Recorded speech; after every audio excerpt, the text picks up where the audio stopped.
शिद्दत वाला केस देखे ना, उसका बिल्कुल मेरे हिसाब से तीनों कन्विक्शन का नेगेटिव रिएक्शन हुआ, क्योंकि जो सपोर्टर होते हैं ना वो ये समझते हैं, और पाकिस्तान में ये समझना बिल्कुल सही है। क्योंकि किरण, आप तो सर आप इस बात की पाकिस्तान को से अग्री बाहर करते कोई हैं भी जुबैर साहब?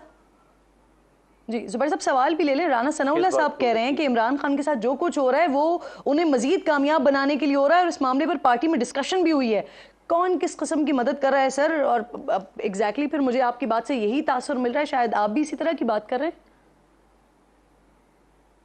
नहीं मैं तो देखे, मैं ये नहीं कह रहा, ये जो देखें हम अगर या तो हम जमहूरियत में बिलीव करते हैं या नहीं बिलीव करते। अगर हम जमहूरियत में बिलीव करते हैं तो फिर कानून सबके लिए एक ही होना चाहिए और आवाम को आज़ादी होनी चाहिए। वो जिसको, जब आपने बल्ला छीना तो आपने इमरान खान के खिलाफ बल्ला नहीं छीना एज अ सिंपल, आपने उन लाखों करोड़ों लोगों को उनका राइट छीना, जिनके पास ये राइट है पाकिस्तान के आइन के तहत कि वो जिसको समझते हैं कि वो वोट जाके डालें, और वो अगर समझते हैं कि ये पार्टी रूल करे उनको तो वो उनका हक है। या तो आपने फिर बैन लगाने की कोशिश करनी थी, कैबिनेट अप्रूव करता, कोर्ट जाते, इलेक्शन कमीशन जाते, उसको बैन कर देते पार्टी को। लेकिन आप ये तो नहीं कर सकते कि आप लोगों को भी अंदर बंद किया हुआ है, आप सब कुछ उनके लिए मुश्किलात, जिनकी सर थिंकिंग का देखिए, मतलब जो ये है कुछ हमारी हो रहा पार्टी था, में जो ऐसे लोगों की मामलात थिंकिंग हो रहे थे पीटीआई के साथ, जो सजाएं हो रही थी वो इलेक्शन कमीशन की तरफ से हो रही थी, लेकिन उसका फायदा अदालतों से हो रहा था। मामलात हो रहे थे या इलेक्शन कमीशन से हो रहे थे या अदालतों से हो रहे थे, लेकिन अल्टीमेटली आप कह रहे हैं कि उसका फायदा पीएमएलएन को होना चाहिए था, लेकिन उनको उसका नुकसान हुआ। किरण, आप भी इतनी मासूम नहीं है कि अभी ऐसे हो सकता है कि 2018 में, 2017 में सारे गलत काम नवाज शरीफ और पीएमएलएन की लीडरशिप कर रही थी, इसलिए उनके खिलाफ सजाएं हो रही थी, और 2022, 23, 24 में सारे गलत काम इमरान खान और पीटीआई ने करने शुरू कर दिए, और वो इस वजह से अंदर बंद हो रहे हैं या उनके खिलाफ केसेस हो रहे हैं। ऐसा तो हो नहीं सकता ना, दिस इज अननेचुरल। किसी को भी आप न्यूट्रल बंदे को बाहर बैठ के कन्विंस करने की कोशिश करें, वो कहेगा यार ये मुल्क है क्या है। यही जो इमरान खान था, उसके पीछे एक ज़माने में जनरल शुजा पाशा, ज़हीरुल इस्लाम और साकिब निसार जजेस, और वो सारे उसके साथ थे। जी अब एकदम से क्या हुआ है कि जी एक गलत काम आपके जिम्मे भी डाला जाता है आदमी है, आपके लिए भी कहा जाता है, ये गलत काम आपने भी किया सर। आपने एक मुलाकात की 2020 अगस्त में। जी, तो मुलाकात करना कौन सा जुर्म है? नहीं मतलब वो सर वो जो पैगाम पहुंचाना था, वो टास्क किसने दिया था वैसे आपको?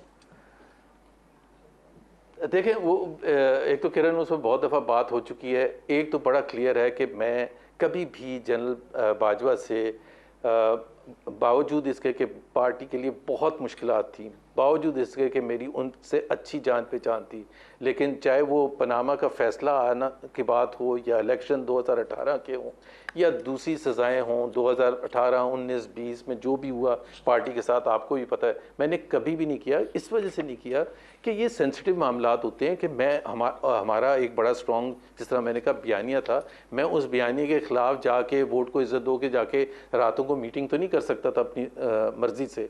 तो वो एक जाहिर सी बात है, मुझे कहा गया था और वो मैंने उसको इम्प्लीमेंट किया। सर मैंने ये क्यों कहा कि ये गलती आपकी जिम्मे डाली जाती है, क्योंकि इस मुलाकात के हवाले से आप कहते हैं कि क़यादत को आपके बारे में ये तासुर दिया गया कि आपने पैगामात पहुंचाने में कोताही की है। तो क्या कभी आपने इस मामले को क्लियर करने की कोशिश की?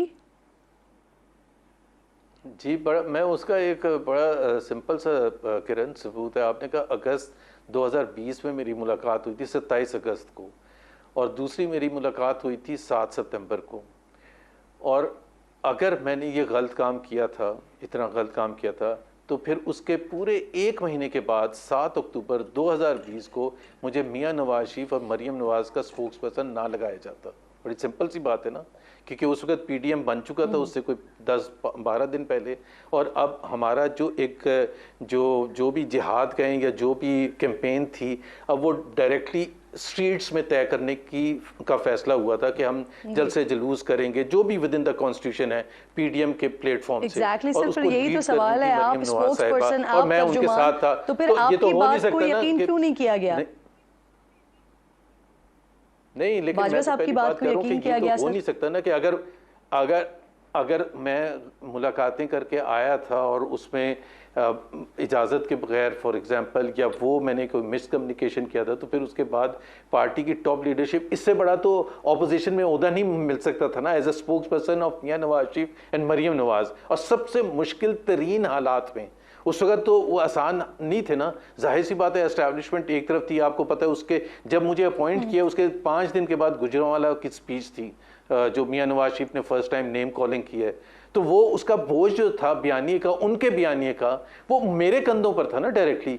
आई हैड टू डिफेंड आप लोगों के सामने आके, मीडिया के सामने आके, कि जी नहीं ये सही तरीका है। और जो भी हमारी पार्टी की पॉलिसी होती थी, जो भी सर लास्ट में मुझे जुबैर साहब ये बता दीजिए, शायद खाकान अब्बासी साहब एक पार्टी का, नई पार्टी का तस्करा कर रहे हैं, क्या मोहम्मद जुबैर उस पार्टी का हिस्सा होंगे?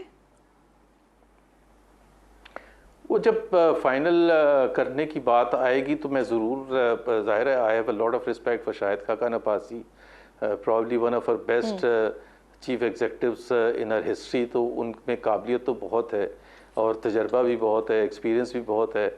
तो वो क्या पार्टी जब मियां साहब से ज़्यादा काबिलियत जाएंगे, फाइनल करने जाएंगे। देखिए, एक मियां साहब की तो सियासी बसीरत को कोई भी नहीं बीट कर सकता। 3 दफ़ा प्राइम मिनिस्टर आप ऐसे नहीं बन जाते, और वो भी 40 साल के पीरियड में, और वो भी हर दफ़ा आपको एस्टैब्लिशमेंट ने निकाला, 93 में, 99 में, 2014 में फिर आपके ऊपर हमला किया, निकालने की कोशिश की, फिर पनामा में निकाल दिया। तो मियां नवाज शरीफ को तो पॉलिटिकल इन तजर्बे के हवाले से और लोगों के ट्रस्ट के हवाले से no one can beat, no one can claim कि मियां नवाज शरीफ से ज़्यादा सियासी बसीरत, और सियासी बसीरत नहीं, वो 3 दफ़ा जब रहे प्राइम मिनिस्टर, निकालने के इल्ज़ाम के साथ साथ लाने का इल्ज़ाम भी लगता है ना। तो निकालने के इल्ज़ाम को तो आप तस्लीम करते हैं, आप लाने के इल्ज़ाम को भी तस्लीम करते हैं क्या? लाने का बिल्कुल मैं मानता हूँ 80s में, लेकिन वो जो जब उन्होंने 93। आज किरण नाज के प्रोग्राम में मोहम्मद जुबैर साहब ने कहा कि इमरान खान के साथ जो कुछ भी किया जा रहा है उसको मजीद मजबूत करने की कोशिश की जा रही है। ये मैं नहीं जानता कि इसके पीछे कौन सी ताकतें हैं। उसके बाद 30 साल की उनकी जद्दोजहद है, कोई आसान जद्दोजहद नहीं है, जिसमें कैद भी हुए, एक्साइल में भी गए, सब कुछ है। सो और प्लस फिर इकोनॉमिक पॉइंट ऑफ व्यू से डिलीवर भी किया। So there is no doubt about that. Just because I am on the other side, मैं कभी भी ऐसी बात नहीं करूंगा जिससे उनकी जो शख्सियत की जो काबिलियत है, जो कि अनपैरेलल्ड है, उसको मैं कोई कम करने की कोशिश करूंगा।